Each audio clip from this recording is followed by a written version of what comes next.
Hello గోదరమ్మేశ్వరి viewers, నేను మీ మధు. ఓం శ్రీ రాజరాజేశ్వరి దేవిని నమః. పెద్దమలం ఈ గ్రామం పేరు వినగానే మనకు గుర్తుకు వచ్చేది శ్రీ మచేనమ్మ అమ్మవారు. మచేనమ్మ కట్టగా పిలిచే ఈ ఆలయం ఆచంట మండలం పెద్దమలం గ్రామం పొలిమేరలో ఉంది. 400 సంవత్సరాల చరిత్ర ఉన్న ఈ ఆలయంలో అమ్మవారు కోరిన కోరికలు తీర్చే కల్పవల్లిగా ప్రసిద్ధి చెందినారు. ఈ ఆలయాన్ని దర్శించుకునే ముందు కాలువ పక్కన ఉన్న కనకదుర్గమ్మ నాగదేవతలను దర్శించుకుని మచేనమ్మ వారిని ఆలయానికి వెళ్ళాలి. ఈ ఆలయానికి చుట్టుపక్కల గ్రామాల నుంచే కాకుండా సుదూర ప్రాంతాల నుండి కూడా ఈ ఆలయాన్ని దర్శనార్థం వస్తారు. ఆదివారం మంగళవారాల్లో ఈ ఆలయ భక్తుల తాకిడి చాలా ఎక్కువగా ఉంటుంది. దర్శనార్థం వచ్చిన భక్తులు తమ కోరిక అమ్మవారితో విన్నమించుకునే వెళతారు. తదనంతరం తమ కోరిక నెరవేరిన తర్వాత అమ్మవారిని దర్శించుకుని వాళ్ళ మొక్కుబడులు తీర్చుకుని వెళ్తారు. శ్రీ మచేనమ్మ అమ్మవారికి జంతుబలి ఇచ్చి స్నేహితులు బంధు వారు సమేతంగా ఇక్కడే వండుకుని అమ్మవారికి నైవేద్యం సమర్పించి భోజనాలు చేసి వెళ్తారు. భక్తుల పాలిట గంగు బంగారమై కోరిన కోరికలు తీర్చే ప్రత్యక్ష దైవంగా ప్రసిద్ధి చెందినారు. ఈ ఆలయం పరమ పవిత్రమైన గోదావరి నడి ఒడ్డున పచ్చని ప్రకృతి రమణీయమైన ప్రదేశాలలో వెలిసిన ఆలయమే ఈ మచేనమ్మ అమ్మవారి ఆలయం. 400 సంవత్సరాల క్రితం చిన్న వయసు నుంచి మచేనమ్మ శ్రీ మహాలక్ష్మీదేవికి పరమభక్తురాలు. ఈమె కల భక్తి వలన, లక్ష్మీదేవి అనుగ్రహం వలన ఆమె ఏమి మనసులో అనుకున్నా అది జరిగేది. ఆమె యుక్త వయసు రాగానే పక్కనే ఉన్న పెద్దమల గ్రామంలోని యువకుడితో వివాహం జరిగినది. వివాహానంతరం కొంతకాలం తర్వాత తన భర్త తన గురువు గారితో తీర్థయాత్రలకు వెళ్ళి 2 సంవత్సరాల తర్వాత తిరిగి వచ్చారు. తీర్థయాత్రలకు వెళ్ళే సమయానికి మచేనమ్మ గర్భవతి అని తెలియక భార్యపై అనుమానపడి మచేనమ్మను పిల్లను పుట్టింటిలో వదిలివేయడానికి చిన్నమలం తీసుకువెళ్తుండగా దారిలో తన భర్త అనుమానపడుతున్నాడని గ్రహించి తన ఇష్టదైవమైన లక్ష్మీదేవిని ప్రార్థించి తన బిడ్డతో సహా భూమిలోకి వెళ్ళిపోవాలని ప్రార్థించగా అంతలోనే భూమాత దారిచ్చి తనలోనికి తీసుకుంటుండగా అది చూసిన తన భర్త ఏమి చెయ్యాలో తెలియక భూమిలోకి దిగబడిపోతున్న భార్య జుట్టు పట్టుకుని లాగగా అప్పటికే సిరగా మారిపోతున్న భార్య జుట్టు చేతిలోకి వచ్చి భూమిలోకి దిగబడిపోయారు.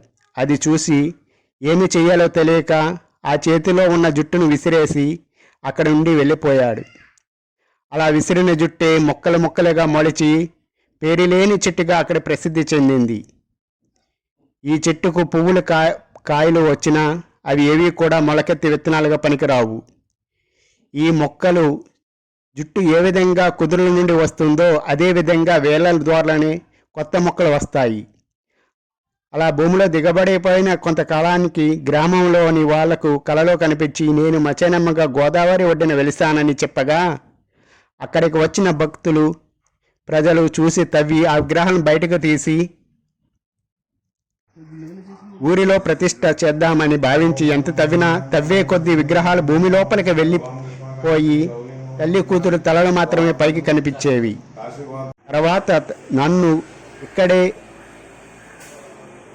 తర్వాత నన్ను ఇక్కడ నుంచి ఎక్కడకు తీసుకువెళ్ళొద్దని, అలాగే నాకు ఎప్పుడు ఎండా వాన తగిలేలా ఉండాలని మచేనమ్మ వారి కలలో కనిపించి చెప్పినారంట. అప్పటి నుంచి ఆలయపై శిఖరం ఓపెన్గా ఉండి గాలి వెలుతురు వాన వచ్చేలా ఉంటుంది. ఇదండి పరమ పవిత్రమైన స్వాతి శ్రీ మచేనమ్మ అమ్మవారి చరిత్ర. నాతో పాటు మీరందరూ మచేనమ్మ వారిని దర్శించుకుని ఆమె కృపకు పాత్రులయ్యారని ఆశిస్తూ మరొక ఆలయ దర్శనంలో కలుసుకుందాము. మీ గోదావరి ఎంఎస్సి వాళ్ళ. ఎవరైనా సబ్స్క్రైబ్ చేసుకునే వాళ్ళు ఉంటే దయచేసి సబ్స్క్రైబ్ చేసుకోండి.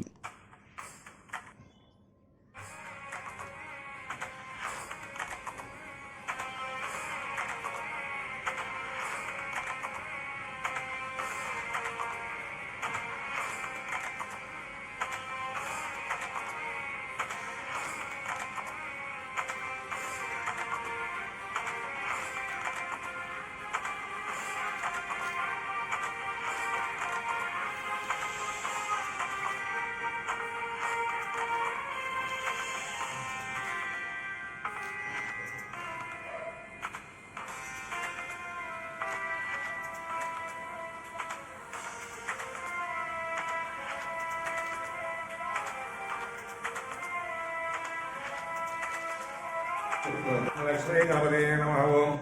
ఈ అమ్మవారు సుమారు పశ్చిమ గోదావరి జిల్లా ఆచరణ మండలం పెదమల్లం గ్రామం ఆడపడుచు. ఇది సుమారు ఇక్కడ వెలిసి అవి 400 సంవత్సరాలు అవుతుంది. ఇవి చిన్నప్పటి నుంచి కూడా లక్ష్మీదేవి భద్రాలు. వీడు పూజ చేసుకుంటే లక్ష్మీదేవి వచ్చి పక్కన కూర్చునేదంట, అంత భద్రాలు మాట. వీడు మనసులో ఏమనుకుంటే జరిగింది. తర్వాత వీడు పెళ్ళి అయింది. పెళ్ళి అయిన తర్వాత భర్త ఒక గురువు గారి దగ్గర ఒక ఆశ్రమంలో ఒక శిష్యుడి కింద పనిచేస్తున్నాడు. పనిచేస్తున్నాను గురువు గారు ఏం చేయాలి, కాశీ వెళ్తున్నాను ఆయన పుణ్యక్షేత్రాన్ని చూసి రావాలి, మరి నాకు కూడా నువ్వు రావాలని చెప్పి భర్తను కోరుకోవాలంట. అయితే గురువు గారు కాశీ వెళ్తాం మాటలుగా నడిచిన తిరిగి వస్తాం రాకపోవచ్చు, అది చేత ఇంటికి నా భార్య చెప్పి వస్తామని చెప్పి ఆ గురువుగారు కూడా కాశీ వెళ్ళిపోయాడు. కాశీ వెళ్ళిపోయేటప్పటికి నా భార్య నెలగరిపోయిన చేత భర్త చెప్పలేదంట. ఎందుకు చెప్పలేదంటే పూర్వం రోజుల్లో 3వ నెల కానీ 4వ నెల గర్భం వస్తుంది, ఎకరం వచ్చి కాబట్టి చెప్పేవారు కదండి. అలాగే పెళ్ళి అలాగే భర్త గర్భిణి పాప పుట్టింది తర్వాత భర్త ఎప్పుడు 3 సంవత్సరాలు కాశీ తిరిగి వచ్చాడు. తిరిగి వచ్చి పాప ఎవరు ఏంటంటే మన పాప మనం పుట్టినామని చెప్పిందండి. చెప్పినా కూడా భర్త నమ్మలేదంట. ఇదే నేను గాలి మనిషి కాదు పాపతో నుంచి భార్యను అనుమానించి ఆ రోజు కాదు భర్త పడి మాట పెరుగుతుందంట. అలా కొద్ది రోజులు పోయిన కూడా గ్రామస్తులు కూడా భర్త కాశీ పాప పుట్టిన రకలంగా ఉంటుందిగా మాట్లాడుతుంటే భర్త విని ఇదే నా భార్య తప్పుగా మాట్లాడడం చేత నా భార్యకు ఉంటాకి లేదు, ఆవిడ పుట్టిని తీసుకెళ్ళి చేపెట్టేద్దామని చెప్పి ఇంటికి వెళ్ళి ఒకసారి మీ పుట్టినకి వెళ్దాం చూసొద్దాం నమ్మిని తీసుకెళ్ళానంటే. అయితే వీడు పుట్టిల్లు పెదమల్లం గ్రామం. అత్తవారింటి నుంచి పుట్టింటికి తీసుకెళ్తున్నారు. తీసుకెళ్తుంటే దారి మధ్యలో పొలిమారులో పుట్టింటి అమ్మవారు పెదమల్లం గ్రామం పొలిమారులో ఈ అమ్మవారి దగ్గర ఆపి ఈవిడ్ని ఇప్పుడే అని చెప్పి పాప ఎలా పుట్టిందని చెప్పి ఆవిడని ఇక్కడ నిర్బంధించాడంట. ఇదేంటంటే ఎవరైనా చెప్పి మాట విని నన్ను ఇక్కడ తీసుకెళ్ళి నిర్బంధిస్తున్నారు, మీ మాట వారు చూస్తుంటే నా పుట్టిని తీసుకెళ్ళి దిగబెట్టినట్టుగా ఉంది, సరే మీరు ఇక్కడ ఉన్న వాళ్ళు చెప్తాను చెప్పి పాప సంకరం వేసుకుని కింద దగ్గర గోదావరి పక్కకు వచ్చి అమ్మ భూదేవి మాత్రం ఏ పాపం ఎరగన్న భర్త నన్ను ఇలా నిందుతున్నాడు, నేనే కానీ సరే భగవంతునైతే నన్ను గర్భంలో చేర్చుకొని పైన ఆకాశం కింద భూదేవిని కోరుకోవడం భూమి అలా కాయెత్తు నిలువెత్తు పూర్తిగా దిగిపోయి ఆవిడ శిలాయిగా మారిపోయినమాట.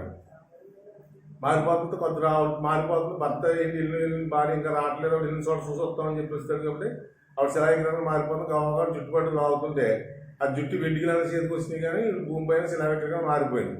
భర్త వెండిగిలా దింపి వెళ్ళిపోయిన తర్వాత కొన్నాళ్ళకి ఊళ్ళో గ్రామస్తులు కానీ చుట్టుపక్కల మీద కళ్ళలో కానీ మనిషి మీద వాలి నేను పలానా అడవిలో పలానా విధంగా మాచిన్న దేవత తెలిసిందని చెప్తే ఊళ్ళో గ్రామస్తులందరూ వచ్చి ఇక్కడ పూజించుకోవడం జరుగుతుందన్నమాట. ఆ పక్కన ఉన్నవాడు మాచిన్న తల్లి, పక్కన కూతురు తల్లి కూతురు అనమాట. అది నిజరూపాలు అమ్మవారు. అందరూ వచ్చి పూజ చేసిన జరుగుతూ కొన్నాళ్ళు పోయి తీసుకెళ్ళి ఆ ఊళ్ళో గ్రామస్తులందరూ వచ్చి పూజించడం జరుగుతుంది. కొన్నాళ్ళు పోయిన తర్వాత ఈ గ్రామం తీసుకెళ్ళి మన పెదమల్లం గ్రామం గుడి కట్టుకుని తవ్విపోతే కింద దిగిపోతుంది అనమాట ఆవిడ. అందుకే అంత 3 అడుగుల రోజులు అంత రోజులు అందుకే ఉంటుంది ఆవిడ తల్లి కూతురు అనమాట. తర్వాత అప్పటి నుంచి కూడా ఈవిడ వెలిసి సుమారు 400 సంవత్సరాలు పైబడి అవుతుందన్నమాట ఇక్కడ వెలిసి ఈవిడ. అదనమాట.